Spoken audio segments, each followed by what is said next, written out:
خدا کی عبادت میں خود کو بھی شامل نہ کرے، اپنی رضایت بھی شامل نہ کرے، میں چاہتا ہوں کہ اس طرح نماز پڑھو، نہ، وہ چاہیں جو خداوند متعال چاہتا، نماز اس طرح جس طرح خداوند متعال چاہتا ہے، کوشش یہ کریں کہ وہی کام کریں جو خدا چاہتا ہے۔ خداوند چاہتا ہے کہ اس ٹائم پہ نماز پڑھے، میں چاہتا ہوں میں مثلا 6 بجے نماز پڑھوں، تو پھر اپنی خواہش کو چھوڑ دیں۔ ابھی اللہ کی مدد سے انشاءاللہ العزیز جو ہے، ہم نے کہا کہ تفسیر نور میں سے چند اہم باتیں عرض کریں، نہ کہ پورا مطالعہ کریں، پورا مطالعہ نہیں کریں گے چونکہ اس میں بحث جو ہے وہ طولانی ہو جائے گی اور شاید آپ کے لیے مفید نہ ہو۔ پھر بھی میرا جو ہے مشورہ ہے دوستوں کو کہ تفسیر نور کا ضرور بالضرور مطالعہ کریں۔ میرے خیال میں اس سے آسان اور تفسیر نہیں ہے جوانوں کے لیے، ہمارے لیے، کہ جس میں قرآن کے مطالب کو آپ آیا بآیا سمجھ سکتے ہیں۔ اس میں ہنر نمائی یہی کی گئی ہے، ہر آیت کو جدا گانا لکھا ہے اور اس کے مطالب کو بھی جدا گانا بیان کیا ہے، کوئی لمبی بحث نہیں ہے، 1 یا 2 سطروں میں مطالب کو بیان کیا گیا ہے، ہر مطلب کو 1 سے 2 سطروں میں بیان کیا گیا ہے۔ تو ابھی جو ہے، ابھی سورہ حمد کا جو پس منظر ہے یا منظر ہے اس کو ہم نے چھوڑ دیا، صرف ایک پیراگراف یہاں پر ہے سورہ حمد کے تربیتی دروس، کہ اس میں جو ہماری تربیت کے لیے درس ہے سورہ حمد میں جو 7 آیات پر مشتمل ہے، وہ آپ کی خدمت میں یہاں خلاصتر عرض کرنا چاہیں گے۔ اس کے بعد نکات کے عنوان سے آیا بآیا ہے انشاءاللہ، پھر وہ بھی ہر آیت کے جو مطالب ہیں وہ بیان کرنا شروع کریں گے انشاءاللہ العزیز۔ ایک ہفتہ اس طرح چلتے ہیں، دیکھتے ہیں آگے کیا ہوتا ہے۔ تو لہٰذا سب سے پہلے جو ہے پہلا درس سورہ حمد کی ابتدا ہوتی ہے بسم اللہ الرحمن الرحیم سے۔ بسم اللہ الرحمن الرحیم کا مطلب یہ ہے کہ میں اللہ کے نام سے شروع کرتا ہوں، یہ ایک معنی ہے۔ دوسرا معنی یہ ہے کہ اللہ کی مدد سے شروع کرتا ہوں، نام اللہ کی مدد سے۔ مثلا تو جب آپ نے بسم اللہ کے ساتھ سورہ حمد کی جو ہے تلاوت آپ نے شروع کی، تو اس کا مطلب یہ ہے کہ میرا غیر خدا سے کوئی تعلق نہیں ہے، میں اپنے ہر کام کی ابتدا اللہ کے نام سے کرتا ہوں، یعنی میرا سب کچھ خدا ہے۔ یہ اعلان لا تعلقی ہے غیر خدا سے، یہ پہلا درس ہے۔ بسم اللہ الرحمن الرحیم، رحمان الرحیم اللہ کے نام سے شروع کرتا ہوں، میرا سب کچھ وہ ہے، یعنی مجھے پورا بھروسہ، پوری امید خدا پر ہے، کسی اور پر مجھے کوئی امید نہیں ہے۔ دوسرا سبق اس میں یہ ہے کہ آپ خداوند متعال کو رب العالمین کہہ کر پکارتے ہیں، الحمد للہ رب العالمین، کہ ساری حمد و ستائش، ساری تعریفیں اللہ کے لیے ہے۔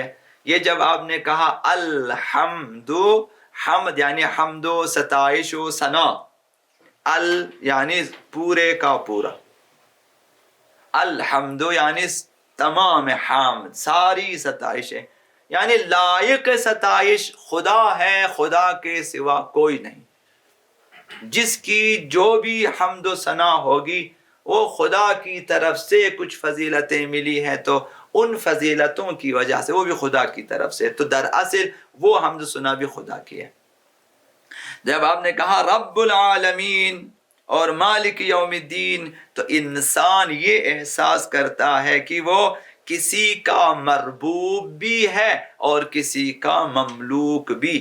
جب وہ رب ہے، انت الرب وانا المربوب، تو پالنے والا، مربی ہے، تربیت دینے والا، اور میں تربیت لینے والا، مربوب ہے۔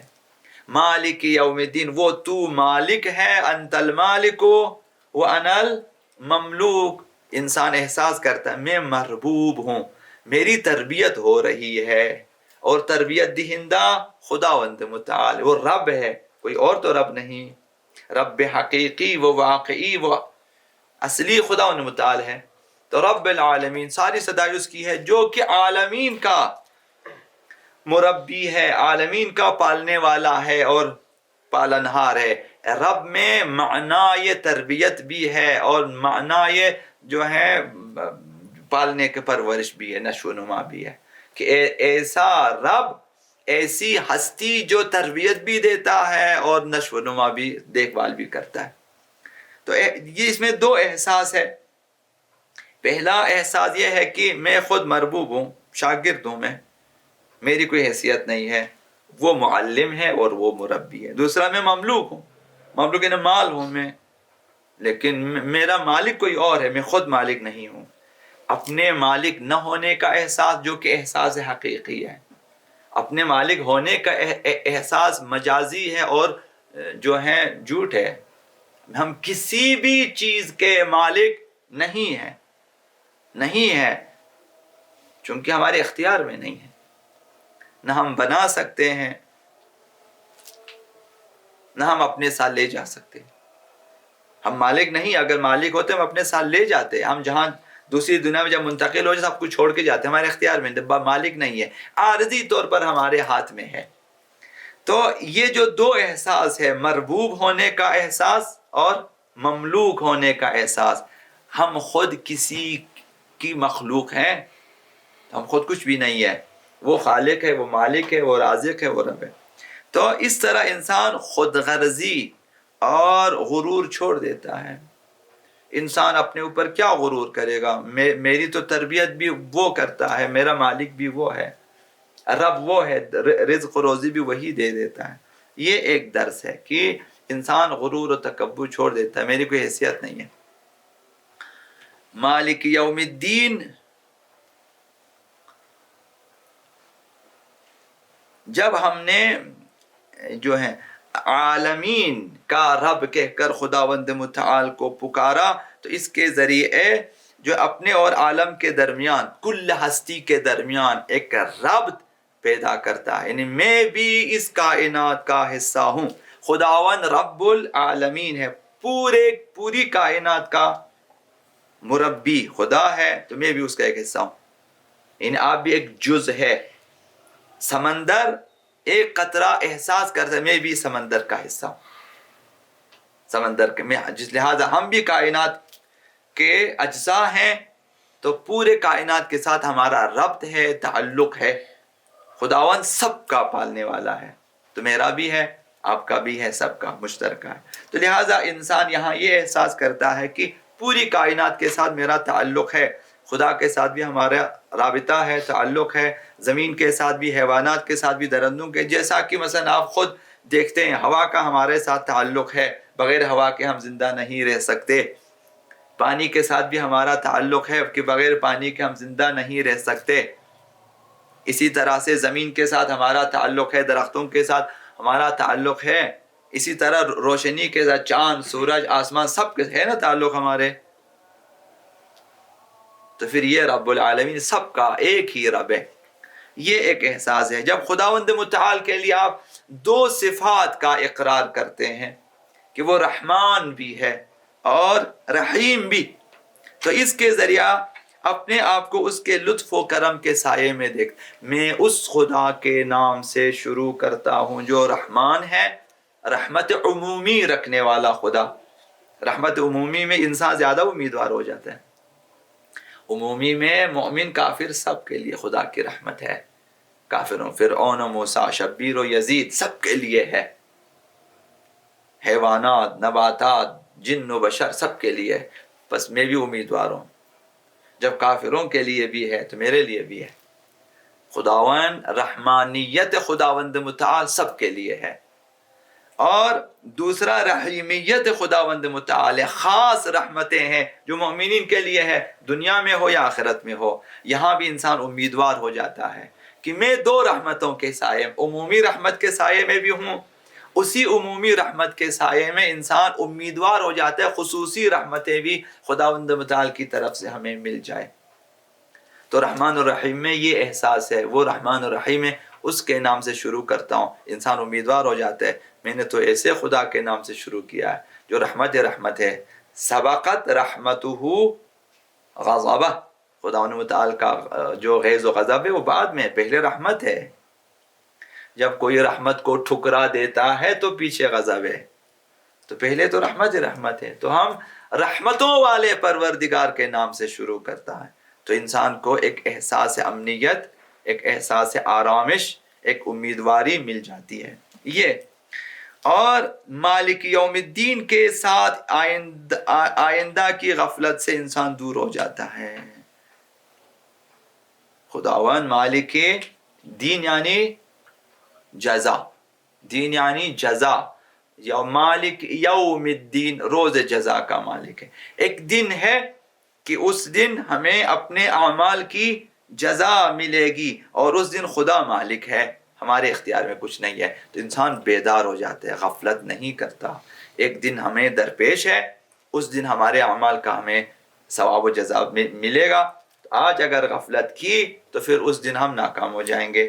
ایک اور دن ہے، وہاں جانا ضروری ہے، یوم آخرت، اور وہاں مالک یوم الدین خداوند متعال ہے، مالک الملک خداوند متعال ہے۔ تو انسان غفلت سے دور ہو جاتا ہے کہ وہ اس خدا کے نام سے شروع کیا میں نے، وہ رحمان و رحیم ہے، لیکن روز جزا کا مالک بھی ہے، ایک دن جزا و سزا کے لیے ہے، اور اس دن تمام حکومت خداوند متعال کی ہے، تو انسان غفلت سے دور ہو جاتا ہے، اور انسان جو ہے دنیا میں پھر کوشش کرتا ہے تاکہ اس دن روز جزا کے دن اپنے آپ کو کامیاب دیکھیں۔ اور چھٹا جملہ یہ ہے ایاک نعبد، خدایا میں صرف تیری ہی عبادت کرتا ہوں اور کسی کی بھی نہیں، یہ معنی ہے ایاک نعبد، ایاک صرف تیری، نعبد ہم عبادت کرتے ہیں، ایاک نعبد صرف تیری ہم عبادت کرتے ہیں، یہ معنی ہے۔ جب یہ کہا تو انسان ریاکاری سے، نام و نمود سے اور وغیرہ سے دور ہو جاتا ہے۔ کیسے ممکن ہے کہ اگر آپ کہ خدا صرف تیری عبادت کرتا ہوں، تو پھر مد نظر اور مورد توجہ صرف خداوند متعال ہے، تو باقی دکھاوا کس لیے؟ بس مجھے دکھاوا نہیں کرنی، لوگوں کی خوشنودی کے لیے نہیں کرنی چاہیے، لوگوں کی رضایت کو اپنے اعمال میں، اپنے کاموں میں، اپنی عبادتوں میں شامل نہیں کرنی چاہیے، ورنہ جو ہے ایاک نعبد والا اقرار جھوٹ ہو جائے گا۔ ادھر کہا کہ صرف تیری، یہاں پہ ہم سب کی عبادت کرتے ہیں، سب کا کہنا مانتے ہیں، مثلا سب کی خوشنودی مد نظر ہے، لہذا اپنے آپ کو بھی دور رکھنا چاہیے، خدا کی عبادت میں خود کو بھی شامل نہ کرے، اپنی رضایت بھی شامل نہ کرے، میں چاہتا ہوں کہ اس طرح نماز پڑھو، نہ، وہ چاہیں جو خداوند متعال چاہتا، نماز اس طرح جس طرح خداوند متعال چاہتا ہے، کوشش یہ کریں کہ وہی کام کریں جو خدا چاہتا ہے۔ خداوند چاہتا ہے کہ اس ٹائم پہ نماز پڑھے، میں چاہتا ہوں میں مثلا 6 بجے نماز پڑھوں، تو پھر اپنی خواہش کو چھوڑ دیں، جس ٹائم پہ خداوند چاہتا ہے نماز پڑھیں، یہ مومن کی نشانی ہوتی ہے۔ تو لہذا جب آپ نے کہا ایاک نعبد، صرف میں تیری عبادت کرتا ہوں، تو باقی ساری دنیا کو چھوڑ دیں، کوئی نام و نمود، کوئی ریاکاری، کوئی دکھاوا نہ ہو، صرف خدا کے لیے ہو، تو ریاکاری سے دور ہونا چاہیے۔ وَإِيَّاكَ نَسْتَعِينُ سے انسان کسی کی طاقت سے بھی نہیں گھبراتا۔ جب آپ نے کہا ایاک نستعین، صرف تجھ سے مدد چاہتے ہیں، تو مدد صرف خدا متعال کی طرف سے ہے، کہیں اور سے مدد ملتی نہیں ہے، اور کسی کے پاس مدد کرنے کے لیے کچھ بھی نہیں ہے، جس کے پاس جو کچھ بھی ہے خدا متعال کی طرف سے عطا کردہ ہے، سب کچھ خداوند متعال کے ہاتھ میں ہے۔ انسان کو یہ عقیدہ رکھنا چاہیے کہ جب تک خدا نہ چاہے کوئی ہمارا بال بیکا نہیں کر سکتا۔ تو لہٰذا انسان کو جب انسان نے کہا ایاک نستعین و ایاک نستعین، یعنی خدا یہ صرف تیری طاقت پہ بھروسہ ہے، لہٰذا تجھ سے مدد چاہتا ہوں۔ انسان کو ہمیشہ اللہ سے مدد چاہنی چاہیے، نہ کسی اور سے۔ اہل بیت اطہار، فرشتگان الہی اور مؤمنین ایک دوسرے کی مدد کرتے ہیں، ائمہ معصومین بھی مدد فرماتے ہیں، انبیاء بھی مدد فرماتے ہیں، اور مؤمنین کو بھی حکم ایک دوسرے کی مدد۔ یہ ساری جو چیزیں ہیں، یہ جو نصرت و مدد ہے، یہ اللہ کی طرف سے ہے۔ میں اگر آپ کی مدد، آپ اگر میری مدد کرتے ہیں تو خدا داد توانائی سے کرتے ہیں۔ آپ نے ثروت کے ذریعہ، آپ کے پاس دولت ہے، پیسے، آپ نے مدد کی، تو یہ بھی خدا متعال کی طرف سے دیا ہے، اور خدا کی اجازت سے ہاتھ پیر جو ہے، مغز وغیرہ، عقل، سب کچھ خدا نے دیا ہوا ہے، تو ہم کام کرتے ہیں۔ یہ بھی خداوند متعال کی مدد ہوتی ہے. سب کچھ خدا ائمہ معصومین بھی اگر مدد کرتے ہیں خداوند متعال کی اذن سے مدد کرتے ہیں اور خداوند متعال کی دی ہوئی توانائی سے کرتے ہیں. تو دراصل مدد صرف خداوند متعال کی طرف سے، کسی اور کی طرف سے نہیں ہے. خداوند متعال اگر اپنی توانائی جو کچھ دی ہے اگر اٹھا لے بندہ فارغ ہے، کچھ بھی نہیں ہے، چاہے وہ نبی ہو یا امام ہو یا مومن یا ولی خدا یا کوئی بھی ہو. تو اصل مدد خداوند متعال کی ہے. لہذا جو ہے توحید ناب یہی ہے کہ انسان کہے خدایا صرف تیری مدد. اب وہ تیری مرضی ہے جس کے ذریعے مدد کرنا کرے. انبیاء کے ذریعے کراتے ہیں، فرشتوں کے ذریعے کراتے ہیں، ائمہ کے ذریعے کراتے، مدد کا آپ کی مرضی ہے، وہ خدا کی مرضی ہے. ٹھیک ہے نا، ضروری نہیں کہ خود خداوند آ جائے سب کو ناشتہ بھی تقسیم کرے، سب کو کھانا بھی دے دے، برتن بھی خود دھو لے. نہ، خداوند متعال کہتے کسی کو تم نے کھانا بنانا ہے، تم نے یہ زمین کو حکم دیا کہ نباتات اگائیں، آسمان کو حکم دیا کہ بارش برسائیں. جی ہاں، سب کچھ خداوند متعال نے کیا ہوا ہے.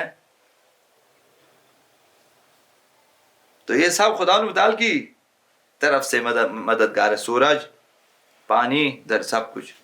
تو اسی طرح اولیاء الہی کو بھی خداوند متعال نے اختیارات دیے. پانی کو بہنے کا اختیار دیا ہے، ہوا کو چلنے کا اختیار دیا ہے، زمین کو گردش کا اختیار دیا ہے، آفتاب کو بھی گردش کا اپنی مسیر میں چلنے کا اختیار دیا ہے، خداوند متعال نے دیا. تو وہ خدا کی دی ہوئی اجازت سے اور اذن سے اور توانائی سے کام. ہم بھی اولیاء آقا امیر المومنین جو مدد کرتے ہیں اس طرح سے. تو جب آپ پکاریں کہ آقا امیر المومنین کو مدد کے لیے، یعنی خدا کی دی ہوئی اجازت اور توانائی سے ہماری مدد فرمائیں. اجازت بھی خدا کی طرف سے ہے، وسائل و توانائی بھی اللہ کی طرف سے ہے، اور وہ ہماری مدد کریں گے. جس طرح گھر میں ماں، باپ، بہن، بھائی، شوہر، بیوی سب ایک دوسرے کی مدد کرتے ہیں، سب اللہ کی دی ہوئی توانائی سے کرتے ہیں. سب کی مدد اللہ کی ہے، سب اللہ کی اذن سے مدد کرتے ہیں، اللہ کی دی ہوئی طاقت و توانائی سے کرتے ہیں. لا حول ولا قوت الا. تو یہ ایاک نستعین یعنی یہ.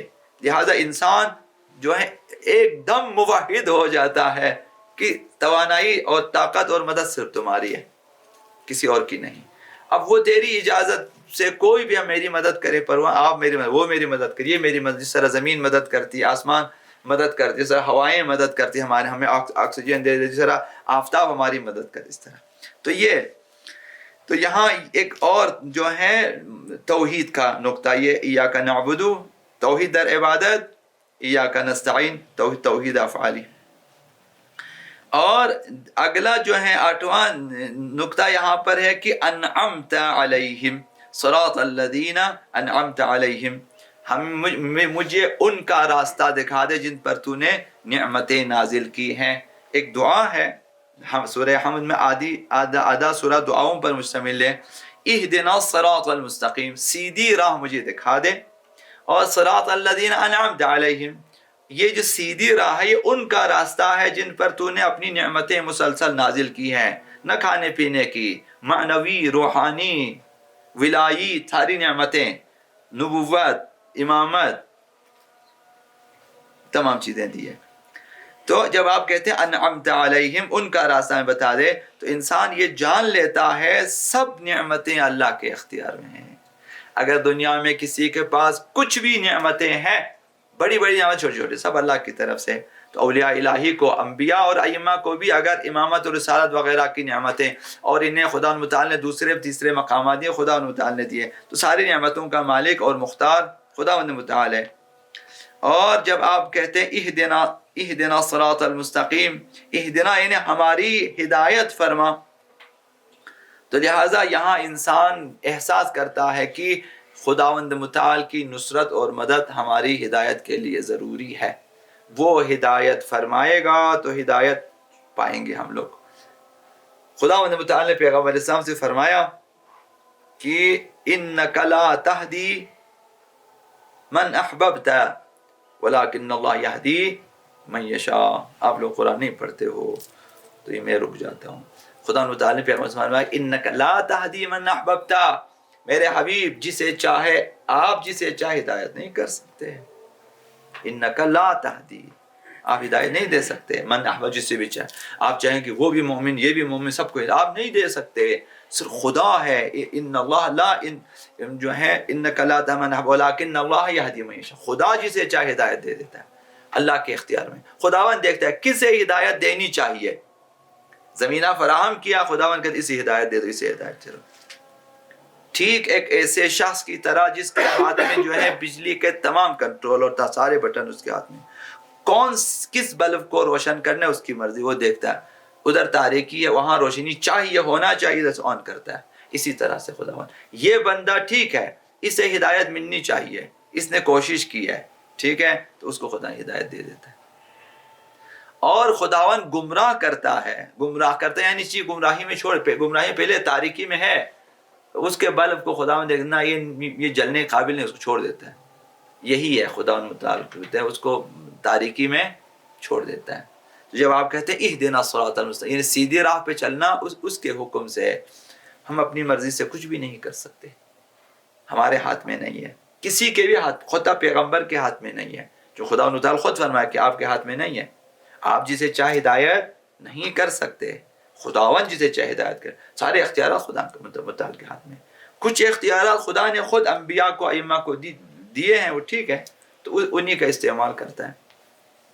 تو 9واں سبق ہمیں یہ ملتا ہے کہ ہدایت خدا کی طرف سے ہے. اور 10واں سبق یہ ہے کہ صراط الذین انعمت علیہم, یہ کہ ان لوگوں کا راستہ ہمیں دکھا دے جن پر ہم چلنا چاہتے ہیں. وہ لوگ جن پر تو نے نعمتیں نازل کی, یعنی ہم چاہتے ہیں کہ کاروان کی صورت میں جائیں, ایک قافلے کی صورت میں. وہ قافلہ آگے آگے جا رہا ہے جن پر خدا نے مسلسل نعمتیں نازل, اولیاء الہی. ہم بھی چاہتے ہیں اسی راہ پہ چلیں, ہم تنہا نہیں چلنا. تو ہمیں تنہائی سے نکلنا چاہیے, یعنی سب کی ہدایت کے لیے کام ایک قافلہ بنانا چاہیے. اسے بھی ساتھ ملے, اسے بھی ساتھ. تو کوشش کریں لوگوں کو دین کی راہ پہ لے آئیں تاکہ سب اس راہ پہ آ جائیں. صراط الذین انعمت علیہم, جن پر خدا متعال نے نعمتیں نازل کی ہیں, کہ لہٰذا ان کے ساتھ وابستہ رہیں چونکہ ان کی راہ پہ چلنا ہے. انبیاء, شہداء, صدیقین, یہ جو خدا متعال نے فرمایا جن پر خدا نعمتیں کہ وہ لوگ ہیں, تو انسان ان سے وابستہ رہیں. صدیقین کو بھی یاد رکھے, شہداء کو بھی یاد رکھے, انبیاء اور ائمہ کو بھی یاد رکھے, اولیاء الہی کو یاد رکھیں اور ان سے وابستہ رہیں.